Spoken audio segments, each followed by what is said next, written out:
Yo sé que voy contra el reloj porque además tengo un invitado especial que sé que va a sacar chispas después de que platiquemos con Renata Turrent y con Sofía Lameiro. Renata Turrent, asesora en políticas públicas, Sofía Lameiro, activista, dos amigas de Sin Censura. Renata, Sofía, muchas gracias por acompañarnos. ¿Cómo está, Renata? Hola, mi querido Vicente, Sofi, qué gusto estar con ustedes y con todo el auditorio. Hola, querida Sofía, hasta Jalisco, te mando un abrazo. Hola Vicente, qué gusto estar aquí contigo, con toda tu audiencia y con Renata. Abrazo de cumpleaños, por cierto, atrasado. Vale más tarde que nunca, mi querida Sofía. A ver, mi querida Renata, empecemos hablando de Ciro Murayama y de Lorenzo Córdoba. Andan con todo, ¿eh? Sí, mira, yo en realidad creo que Ciro Murayama y Lorenzo Córdoba, el actuar que están teniendo en estas últimas semanas, no es que nos sorprenda, ¿no? Porque esto es algo que llevan haciendo consistentemente a lo largo de su gestión en el INE, pero sí que están siendo muchísimo más cínicos en esta recta final, porque recordemos de la audiencia que les quedan unas semanas, ¿no? Se van en abril. Y están ahora sí que poniéndole quinta velocidad en esta operación política, cínica, partidista, me atrevería a decir, a pesar de que ellos en teoría tendrían que ser imparciales y tendrían que fungir como árbitros, están apurándose antes de irse en esta operación política para lograr tener el mayor efecto en contra del plan B del presidente López Obrador. Eso es algo inédito, porque pensar que los árbitros se estén metiendo en un proceso legislativo, es un poder de nuestro sistema político, ¿no? En el que ellos no tendrían por qué estarse metiendo, porque ellos no fueron electos democráticamente, contrario a el poder legislativo que sí lo es, y que con sus facultades es una reforma que manda el Ejecutivo, pero que al final de cuentas el Legislativo aprueba o rechaza, que es parte de sus acciones constitucionales, de sus labores, de sus responsabilidades, de las cuales estos dos personajes en específico se están metiendo de manera muy cínica. Yo creo que es definitivamente un acierto para la oposición pues striptease, voy a usar este concepto que tiene el presidente, este striptease político de decir, me da igual que ya nadie piense que soy un árbitro imparcial, voy a mostrar toda la parcialidad con la que siempre he operado, pero ahora sí que al público. Me parece que es un acierto para la oposición porque ya se dieron cuenta que el tema del INE es el único tema que los ha logrado semi-organizar, y un poco además en miras a esta marcha que tienen planeada en febrero, a finales de febrero, pero considero que a largo plazo esta operación política tan cínica que están haciendo estos dos consejeros va a acabar por darle la razón, ni siquiera de largo plazo, en mediano plazo, va a acabar por darle la razón argumentativa a la 4T, quien ha argumentado por mucho tiempo que hay consejeros, que la manera en la que se eligen los consejeros es una forma partidista de poner gente ahí, que hubiera sido mejor una reforma constitucional donde la gente hubiera podido elegir a los consejeros, y sí creo que a la larga esto, uno, le afecta a la institución, al INE como tal, pues muestra que los consejeros tienen todo excepto imparcialidad, y dos, creo que sin quererlo, nuevamente, le van a dar puntos a Morena o a la 4T para argumentar por qué el sistema electoral mexicano y en específico el INE tiene problemas fundamentales que debían haberse resuelto con no una reforma legal que es el plan B, sino con una reforma constitucional que desgraciadamente la oposición frenó sin ni siquiera leerla. ¿Cómo ves tú, Sofía? Sí, coincido mucho con Renata, pero me parece también muy interesante toda esta discursiva que han desarrollado Ciro Murayama y Lorenzo Córdoba a partir de la reforma electoral, ¿no? Que es prácticamente una amenaza de las elecciones del 2024, diciendo que están en riesgo por la propia reforma, ¿no? Que además no se está viendo con la profundidad necesaria y no se están hablando de los temas importantes ni del conjunto como tal de la reforma, ¿no? Creo que se están dejando de hablar de cuestiones relevantes como el tema de hacer más eficiente la estructura del INE y también acabar con las miles de oficinas que cuenta el INE, que es una de las cosas que más han estado argumentando con que no hay capacidad para sostener las elecciones del 2024, ¿no? Y creo que esto es bastante interesante porque parece ser que están pavimentando el camino para una discursiva de la derecha sobre cómo la reforma electoral podría estar poniendo en riesgo o está poniendo en riesgo prácticamente las elecciones del 2024. Curioso que no se hablen de las del 2023 que se van a realizar acá en Coahuila y en el Estado de México, pues considerando que están todavía estos elementos del INE, ¿no? Bueno, se van a ir antes de la elección, pero de todas formas, pues no han hablado también de lo que se está viendo ya como problemáticas que puedan estar surgiendo en estos estados y tampoco se está hablando de todo lo que hay en conjunto y de los problemas que sí enfrenta el INE en una elección, ¿no? Creo que esto habla también del poco desarrollo que tienen incluso como propios consejeros para siquiera de forma más diplomática y más dentro de sus facultades como consejeros, que sería pues presentar, pues bueno, hay algo en lo que no te parece como consejero, que ves que tal vez la reforma pudiera estar mal, y vas y hablas con los legisladores o que pudieran mejorar, ¿no? Conociendo las carencias que tiene el INE, ¿no? Y además de tantos años que han estado en esas posiciones, pues deberían de ejercer un papel mucho más profesional sobre lo que hay, ¿no? Pero simplemente hay una desacreditación total sobre la reforma, bueno, el plan B de la reforma electoral, y se habla pues de todo esto de que se pone en peligro la elección, ¿no? Que creo que además de ser una exageración, sigue dejando de lado temas fundamentales como lo que son el funcionamiento, el que sea más eficiente y sobre todo que creo que en mucho de la argumentativa de la derecha se habla del INE como la institución que garantiza las elecciones, que sin duda es importante, pero se deja de lado una de las partes más relevantes de la elección que tiene que ver con la gente, cuando la gente va a votar, pero no solamente la gente que va a votar, sino la gente que procura las elecciones en términos de quienes son funcionarios de casilla, quienes son representantes de casilla por parte de los partidos políticos y sobre todo del ciudadano común y corriente que está al pendiente de las cosas y que está constantemente denunciando o incluso revisando que sus elecciones en su casilla estén las cosas en orden, ¿no?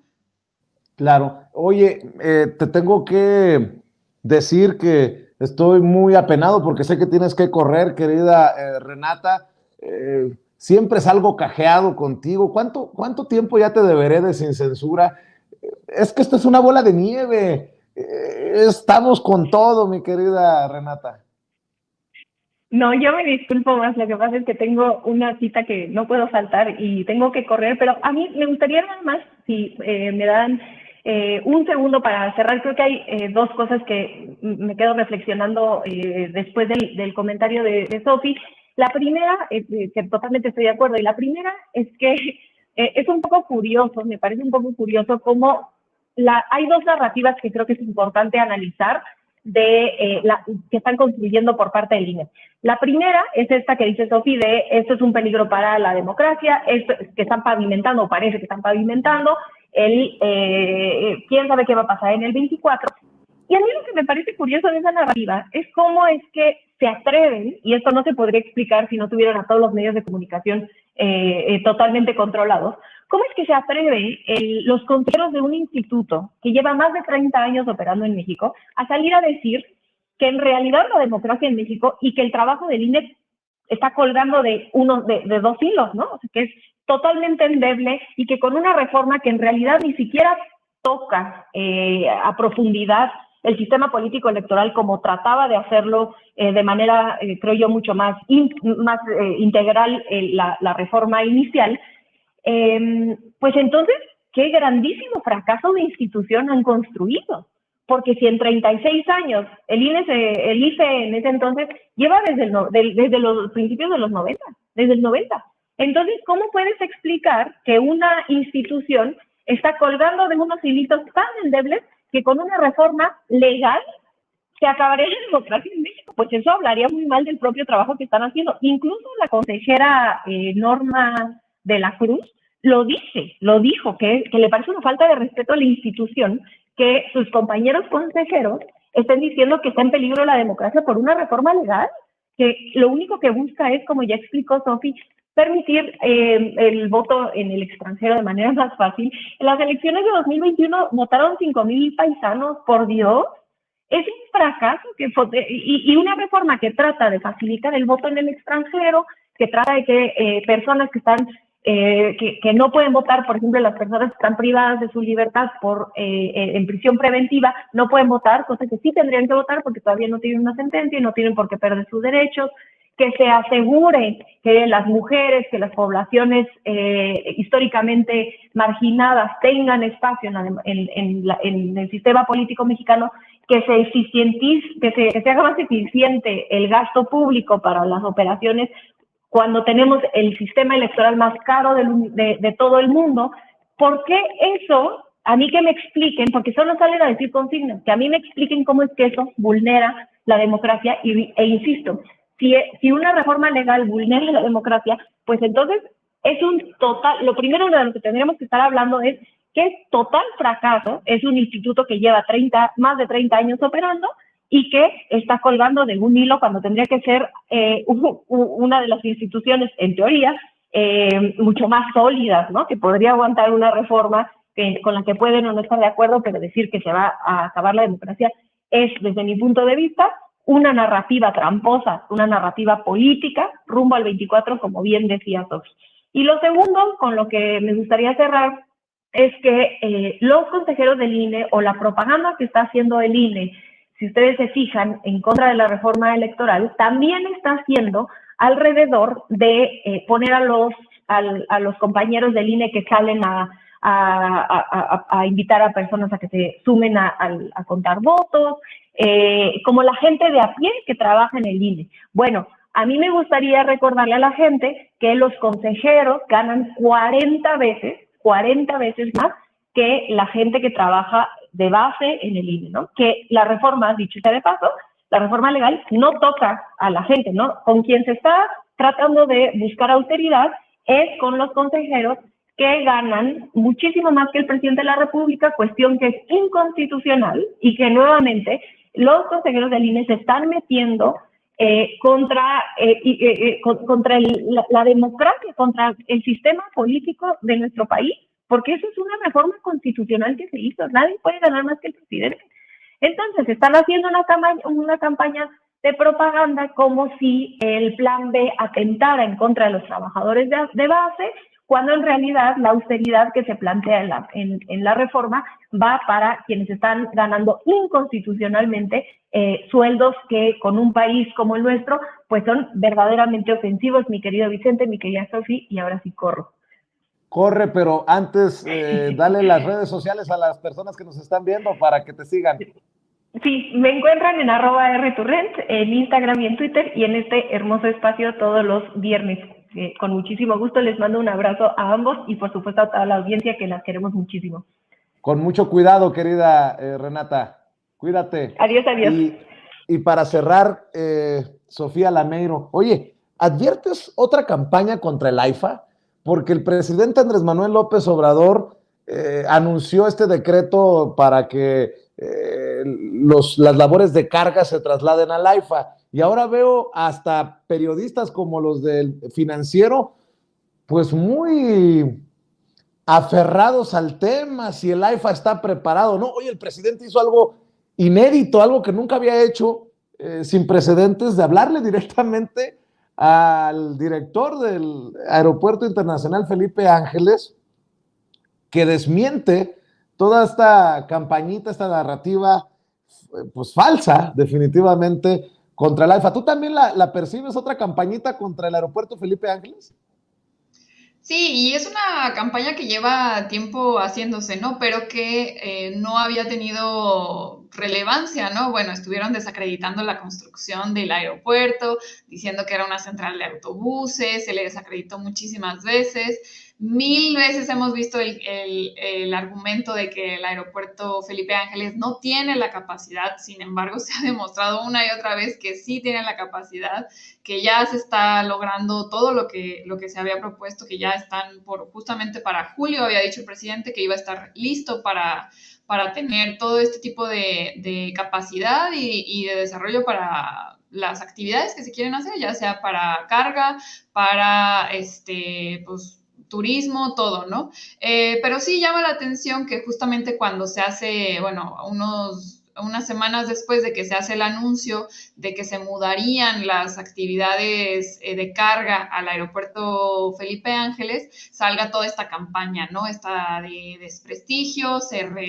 refuerce en los medios de comunicación y sobre todo que cuando el presidente está hablando justamente con las aerolíneas de carga para lograr este tipo de acuerdos, esté saliendo, por ejemplo, de financiero que fue a la mañanera, pues justamente a decirle al presidente de que, pues, ¿por qué estaban haciendo eso si no debían, ¿no? O sea, ¿por qué se adelantó el presidente, ¿no? Y justamente se adelanta el presidente con el decreto, para darles tiempo a las aerolíneas y también al propio aeropuerto de tener todas las operaciones y toda la planeación necesaria para que puedan mudar sus actividades, ¿no?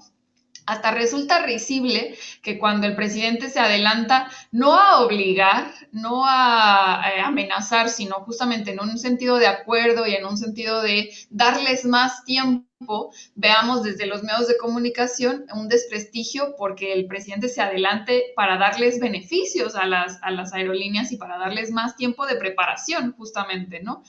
Pero pues bueno, así son los medios de comunicación en estos tiempos que nos encuentran, que justamente están de la mano de la oposición y de quienes, de la derecha, ¿no? Que se dedica a desprestigiar a este gobierno por cuestiones que no tienen mucho sentido. Claro, oye Sofía, pues cerremos aquí esta oportunidad de enlazarnos, de conversar, invitando a la gente a tus redes sociales y reitero, espero que hayas pasado un excelente día de cumpleaños y que te sigan apapachando, querida Sofía Lameiro. No, hombre, muchísimas gracias, Vicente. Sí, estuve muy celebrada. Le agradezco a todos quienes me mandaron una felicitación. De nuevo, gracias a ti. Muy contenta de estar también en este espacio. Y pues bueno, me pueden encontrar en Twitter como Sofía No Sabía, en Facebook, Instagram y YouTube como Sofía Lameiro Díaz. Bueno, pues te mando un abrazo, Sofía. Muchas gracias. Cuídate. Saludos hasta Jalisco. Oiga, bueno,